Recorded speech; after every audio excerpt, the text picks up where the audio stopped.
a Yorkshire salute, A up. So, if you don't have the book, then you can get the book here at my store. It's available in spiral bound, paperback, and also an ebook. And then you can join in the lessons, and then you've got the diagrams already. Today's lesson, lesson 72, page 78. When it comes to playing guitar and playing your scales and just switching through those box patterns, it can be tricky. So this is what I'm showing you today, guys. This is what I call pentatonic elevator triangles. We've done other lessons in Wednesday guitar class. We looked at the washing line blues method, that way of using a string to help us move out of one position and into other positions. I gave you my whole reasoning and logic behind that. That with the washing line method, if you tie in these pentatonic elevator triangles, then what will happen is you'll find that you have more than one entry and escape point in a box pattern or in a scale. The way the guitar's tuned, and this ties into string pairs, which is also in the book. The G and the B string are different to the other strings. The G to B, the tuning is a major third. The tuning goes wonky. Everything goes wonky, and that causes your patterns and your shapes to go wonky. For me, I like this awkward kink in the tuning that we have to compensate for, because what it does is it gives us different shapes. Let's be honest, shapes are the easiest thing to see. What we need to do then really is give those shapes context by applying notes to it, applying scale degrees to it, applying intervals to it. So the thing is, this is a kind of a shape reliant idea because we're using 3 triangle shapes. So this is the way we defeat this kink in the tuning, and it's just a way of seeing it. And when I spotted it, I thought, oh, that's cool, because you'll see there's a pattern to it that's very easy to remember.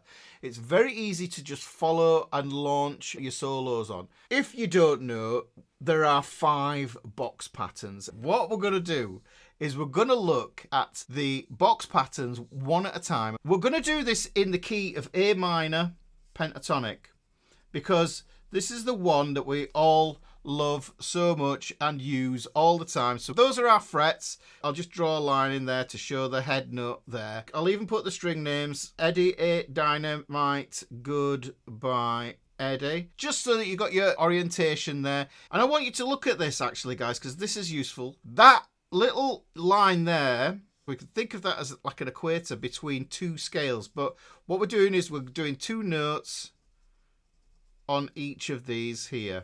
Between E and A, that is tuned to a 4th. A to D, that's tuned to a 4th. D to G, that's tuned to a 4th. But G to B, this is the problem area that we have.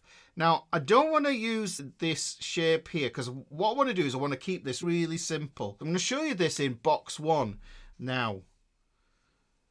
The maths nerds of you out there will know the proper name for this triangle. It's a big triangle. I'm going to call it a big triangle. It's just bigger than the others. You'll see that the others aren't as big. Okay, so this is the big triangle. I'll just show you the next pattern along. And I just want you to see how these pentatonics click into each other like Lego, almost like Tetris. So if I cover that off there, and I take the pattern that I've got here on the 7th and the 8th fret, take that there, I'm just transferring this idea over here like this, and then I'm going to draw my next pattern, which goes here, like this. This is box pattern 2. I'm going to show you the next triangle along. Let's do this next triangle. So what we're doing is we're just focusing on the G and the B strings, guys. This is the thing. We don't want to take in too much. 3, 5, 7, 9, 12. There we go. So here you can see we have the next triangle. That's a big triangle because it goes over 4 frets. This is a smaller triangle because it goes over 3 frets. Yeah. Now, let me just show you. So here's box 1. So the thing is, we're breaking out.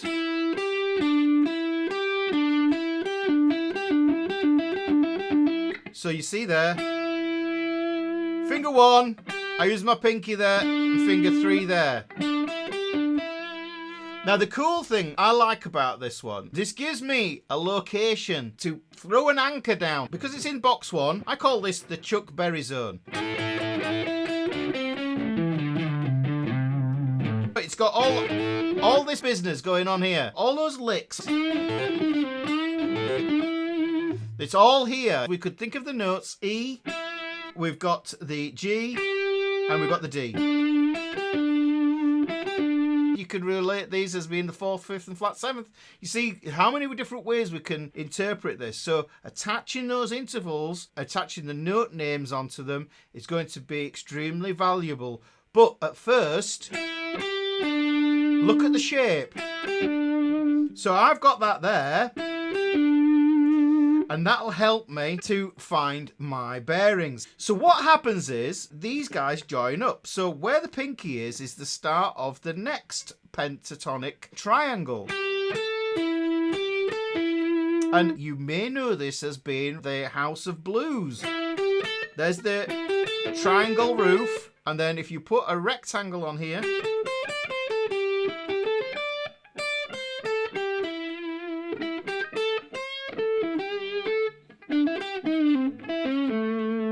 so you can see, joining those two up together there means that now I'm connected into box 2 of that A minor pentatonic, which so happens to be the same thing. I'm going to let me zoom out here. The A minor and the C major are inversions of each other, guys. Now, the thing is, the box 2 of the minor pentatonic is box 1 of the major pentatonic. You only need to learn those 5 box patterns and that's it. Then you're sorted, because it's just how you think about them, how you designate them. The reason I call them elevator triangles is because if I'm down here and I want to go up here, this elevates me up the neck. I'm moving up the neck, and I'm also moving down the neck. It means that we're able to move up and down, hence the scale diagram here. So what I'm going to do is I'm going to do exactly the same thing as I did before. I'm going to get rid of the notes that I would use my first finger for there. I'm just going to hide those, and then I'm just going to transfer this pattern here, because this is Tetris, Lego, whichever analogy fits best for you in your mind. And then what I'm going to do is I'm going to put these here like this. So this is going to be 10th fret and 12th fret for this one. Still got this 3, 5, 7, 9 business going on there, but I've just put 10 and 12 there. Now here's the cool thing. We get a big triangle again, which is why I'm using that same colour. This is box 3 in the minor pentatonic, if we want to think of it as that. But this is a big triangle, small triangle, big triangle. How cool is that? But what I want to do is I want to keep on this path here, and I want to do exactly the same thing yet again. So I'm losing that first note there. Let's draw out that shape down here. I'm going to add the next notes that we need to make this happen, and then we get box 4. This is super useful, I think. After you've learnt box 1, moving to box 4 is a nice contrasting voice to move into. So if you play the call up here, you play your response up here, or you could do it the other way around. So it's question, answer, question, answer. You can move into these, and then you don't get stuck in the boxes. But what you can see is we get the small one again. So we go big, small, big, small. We can call them isosceles. We can call them whatever fancy name that Pythagoras is. Pythagoras is the triangles guy, isn't he? So whatever Pythagoras came up with. Here, let me just show you something that I'm going to do while I'm here. And I'll show you how these connect. If I put this up here, you can start to see how it forms this triangle pattern that moves up here like that. So we've got big triangle, big triangle, another little triangle. Now the cool thing about this is that essentially big triangle, little triangle gets repeated again, and that's all you have to do. And we have these pivot points that join these ideas up. So we just got this, and this is what we're looking for there. So this is box 1.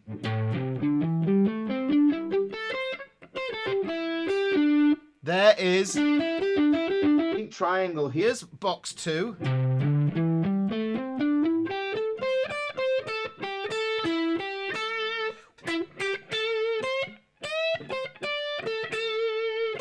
You can think of this as the House of Blues.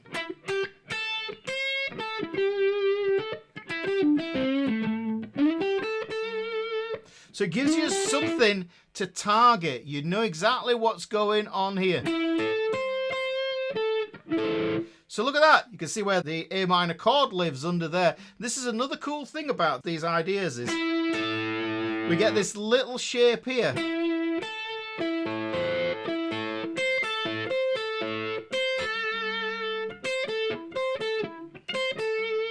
So we could tie that in when we get that shape there. Now it does change when we move through the patterns. Now I'm moving up into the big triangle that is in box 3. Now the cool thing I like about this one is wherever my pinky goes on this big triangle, I can bend that note up. And I can do it down here. So, yeah.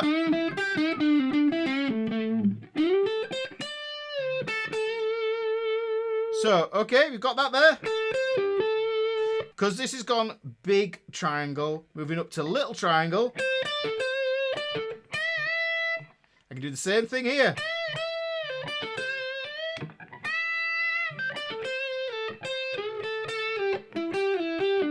So now you can see it's enabling me to move through these box patterns. This is box 4. Just there. This gets me into my boomer bends. Which is a nice one just here. What we do is we practice going up and down this. You just need to just go.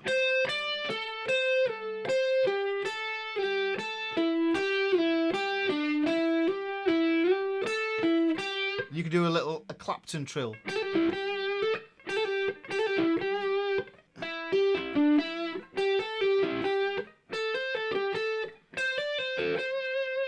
Now hopefully that makes sense. Now we've got one box pattern left. Let me get back to the dianagrams. Let's put the next lady dianagram in here. Now here's the thing to remember. Look, 12th to the 15th fret here. 12th fret is the same as open. So we can take this pattern and we can replicate it down here as well. Right. Let's put that down there so we can use it in an open position. Same pattern here. So I'm going to take this one here. I'm going to do it in 2 positions. I'm going to show you up in the dusty end of the neck and down here in the money making end of the neck. So we're just taking the back end of the pattern, ignoring the first finger notes, take that there, and then what happens is 15th fret and 17th fret, this is the equivalent of the 3rd fret, that's the equivalent of the 5th fret. And if you remember, we had this line here that's like a big equator along here. So if I transfer this now, 3rd to the 5th, then what you'll see is you get this pattern here, and then what happens is you can see that pattern there is replicated down here, and we're back to where we started again. This is going to be box 5, and the triangle shape in this one, however, is different. Yes, it is different, and this is the way that I see the triangle. I just call that a right angle triangle. I'm right on that, aren't I? It's got a corner. That's the way I see it. It's got a corner. Let me just check my work then. Hang on, let's have a look. Oh, I got this one wrong. That's the one that I boffed up. It's only when I tried to put this one in, I thought, hang on, that doesn't look right. So that's the right one there. And then I've got to put the blue one. My bad, guys. Don't you just love this Tipp-Ex tape? Look at it. It's brilliant. Oh, it makes my life so much easier. This box 5, I love this pattern. I'm just going to call it right angle triangle. Let's add this to the mix now. So now what we've got is we have a different pattern. Now the beautiful thing is the equator is going to show you and tell you where that is, yeah? So that line of notes that goes all the way across here.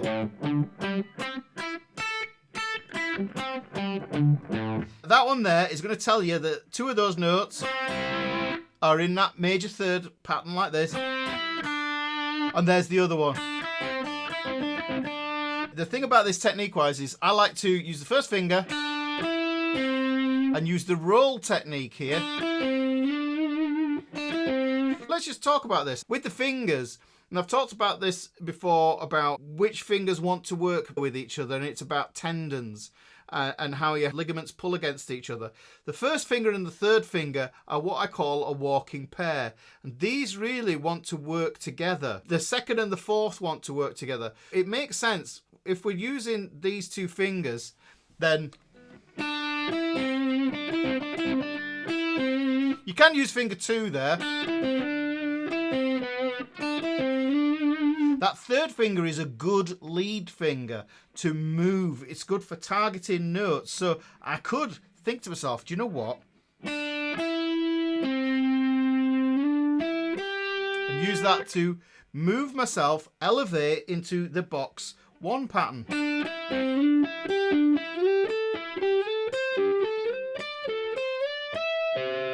And I'm back at it up here. So you can see that this pattern just repeats all the way up the neck.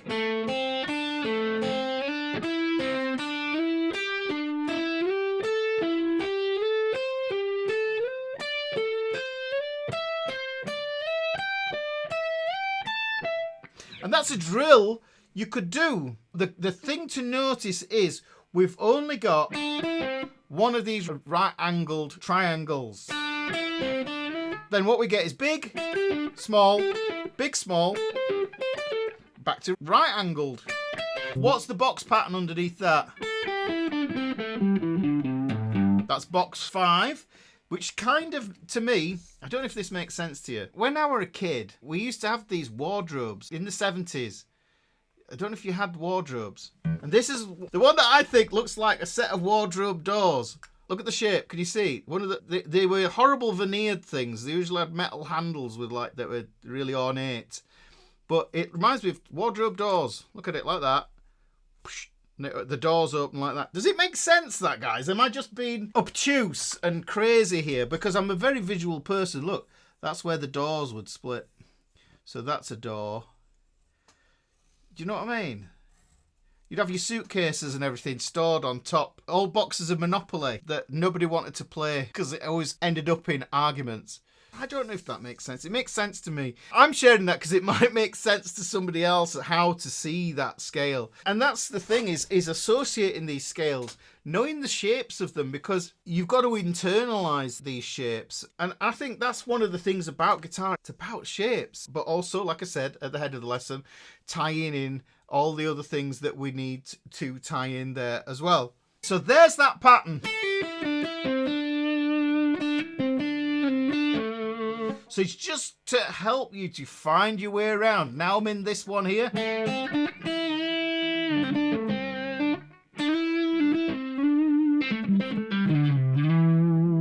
Now, this is A minor that we've done this in. That's usually a good starting point because all your licks are in the Chuck Berry zone in box 1. They're all around there, all those cliche licks that we all love to play. Then what you need to do is you need to be able to find box 1. So the way we do that is, if we know that we're in the minor key, then basically box 1 goes on the minor key. If it was G minor, it would be E, F, G, yeah? So now I've transposed the whole idea.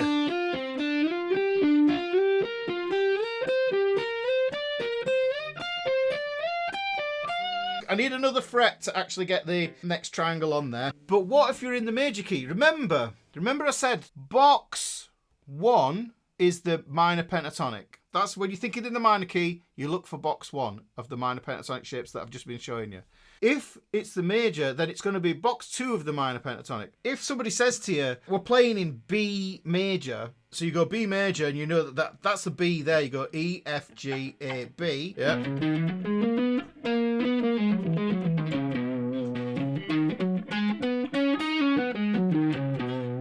Then all I need to do for the box 1 pattern, the first pattern that we had here with the big triangle in it, is go down a minor third. So that's this distance here. Minor second, major second, minor third.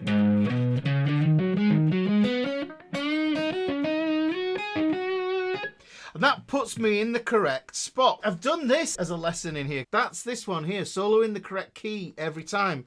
We'll do this in E minor. So if I do this in E minor, then if I think of the relative major of the E minor, it's going to be G major. So there's my G chord, yeah? There's my G note.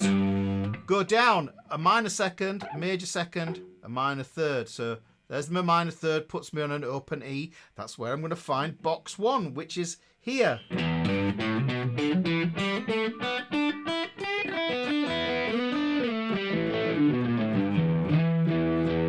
So, look. Where's the triangle? It's there.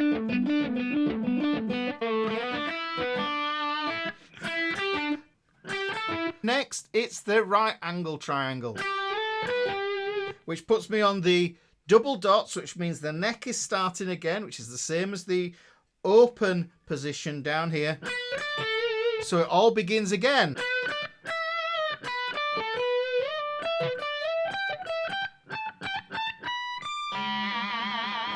This is how you apply that to another key. You have to work through these keys, guys, but like I say, I think A minor and E minor. A minor because it's rock.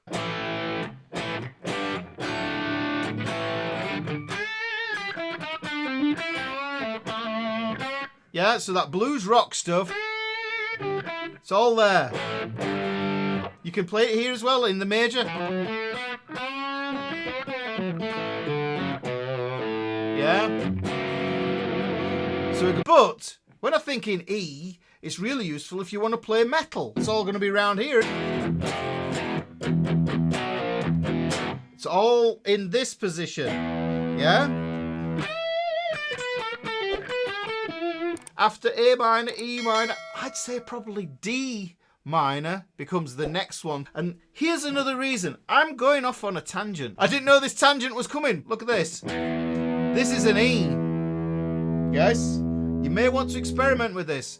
So the A minor one was for blues rock. The E minor we can use for metal. But I'm going to get even more metal on it here. I'm going to tune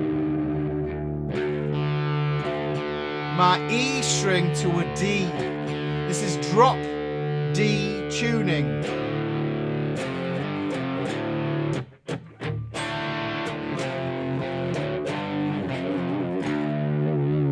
So what we've got here, now we've got to think to ourselves, okay, right, so this is drop D. I just imagine where box 1 goes at the D normally. Now I've got to be careful because this string has been tuned to drop D, but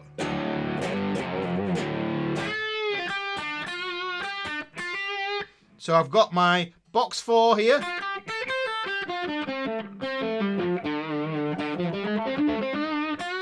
Yeah. And there is that triangle. There is the right angle triangle. So that's small triangle. Right angle, which means I'm into my big triangle. Little triangle. Big triangle. Little triangle.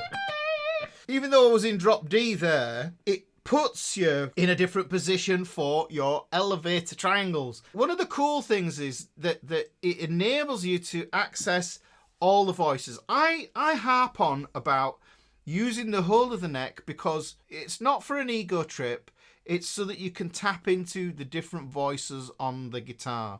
By using last week's lesson of the washing line idea and then adding the pentatonic elevator triangles as well, what we can do is we can create a loop around the box patterns. And that means that you just got a lot more freedom. And that's it. That's the whole point. The more freedom you have on the guitar, the better you can express yourself. The better you can express yourself, the happier you feel. the happier you are with the music that you're producing, which means you want to pick the thing up even more. And the more you pick it up, the better you get. And the better you get, the more you want to pick it up. And that means you're going to buy another guitar. And then another guitar in your living room looks amazing. This is just another tool. They're just tools, guys. You just try them out, see if it works for you. But that liberation and that freedom of just going where you want to, and then tapping into these other licks, because that's what this is all about. If you have a question about anything else, we have an Ask Ricky section in the Fretboard Fraternity. Join us in the Fretboard Fraternity. We'd love to see you in there. Have a good old conversation. We talk about music. We share inspirational guitar videos of people that we admire and love their playing. We share pictures of our guitars. It's an absolutely lovely place.